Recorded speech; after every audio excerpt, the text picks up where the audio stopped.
Hello दोस्तों, welcome back to my YouTube channel. अब हम चलते हैं प्रश्नावली 2.2 पर। बहुपद वाले चैप्टर में चल रहे हैं हम और प्रश्न नंबर 2 है। प्रश्न नंबर 2 है, एक द्विघात समीकरण ज्ञात कीजिए जिसके शून्यकों का योग तथा गुणनफल क्रमशः दी गई संख्याएं हैं। यानी कि पहला वाला जो नंबर दे रखा है हमको वो शून्यकों का योग है और दूसरा वाला जो नंबर है वो शून्यकों का गुणनफल है। तो चलिए मैं पहले प्रश्न को ही हल करता हूँ। लिख देंगे हल। पहला प्रश्न का हल करते हैं हम।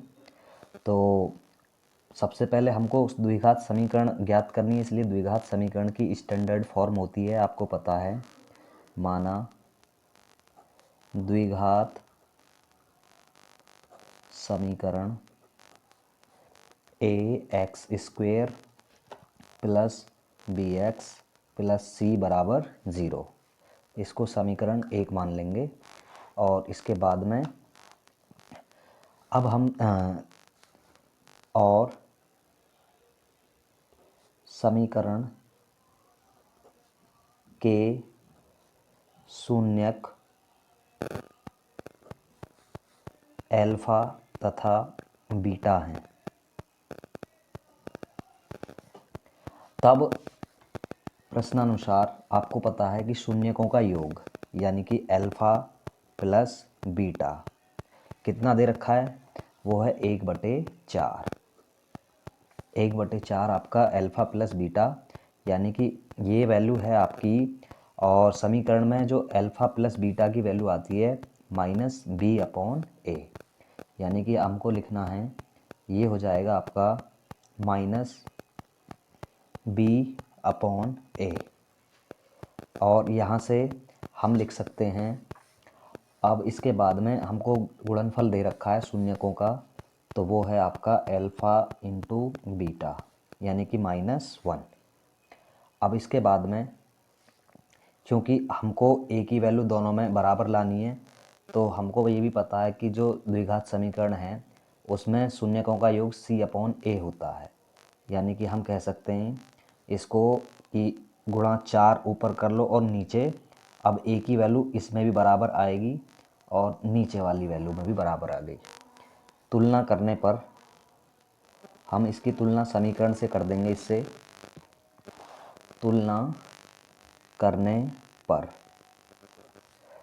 करने पर हमको मिलता है यहाँ से a = 4 एंड b, यानी कि हम कह सकते हैं कि -b = 1, या हम इसको लिख सकते हैं b = -1 और c = -4। a b c के मान a b तथा c के मान समीकरण 1 में रखने पर, तो समीकरण 1 में हम इन मानों को रख देंगे। दोस्तों ए बी सी के मान अब हम समीकरण 1 में रख देंगे, जो हमने सबसे पहले मानी थी ए बी और सी। इसकी जगह पर हमको ये हमने जो मान आए निकल करके ए बी सी के, आपको मैं बता दूं ए की वैल्यू यहाँ पर 4 आई है और बी की वैल्यू -1 आई है और सी की वैल्यू -4 आई है आपके निकल करके।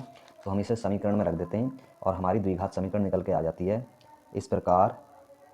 द्विघात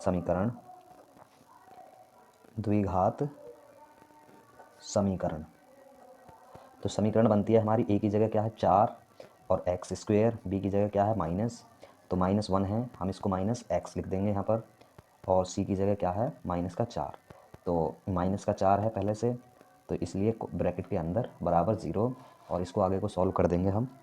ये हो जाएगा 4x² - x और -4 बराबर 0। यही हमारी अभीष्ट समीकरण है दोस्तों। इसी प्रकार से हम एक और अगले क्वेश्चन पर चलते हैं, और मैं सबसे टफ वाला क्वेश्चन आपको कराता हूँ, अंडर रूट वाला। तो देखें दूसरा क्वेश्चन कर रहे हैं अब हम हल। इसका सेकंड पार्ट को हल कर रहे हैं। तो माना द्विघात समीकरण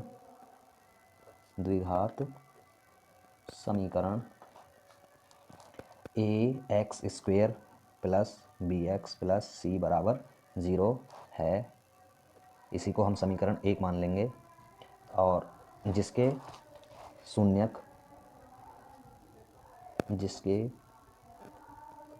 शून्यक अल्फ़ा और बीटा हैं।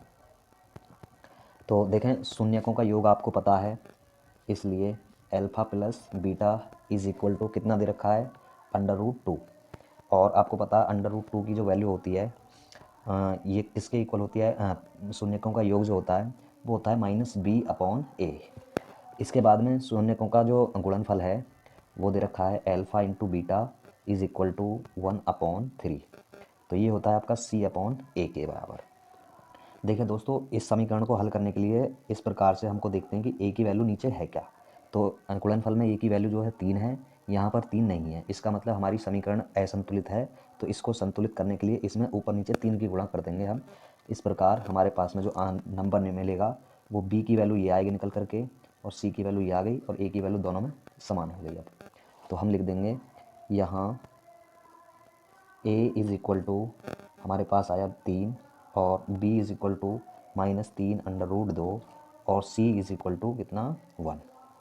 तो अभिष्ट द्विघात समीकरण हम लिख देंगे, अभिष्ट द्विघात समीकरण। तो अभिष्ट द्विघात समीकरण में हम इसके मान रख देते हैं a b c के। a की जगह 3x², b की जगह -3 और √2x, और c की जगह +1 बराबर 0। तो ये रहा हमारा आंसर नंबर 2। इसी प्रकार से दोस्तों आपको जितने भी पार्ट हैं इसके सभी पार्ट करने हैं, और बाकी के जो पार्ट हैं वो इजी हैं। मैंने आपको 2 क्वेश्चंस इसके कर दिए, और ये एक्सरसाइज आपकी फिनिश हो गई है यहीं पर। इसके बाद हम अगले चैप्टर पर चलते हैं। तो थैंक यू सो मच दोस्तों।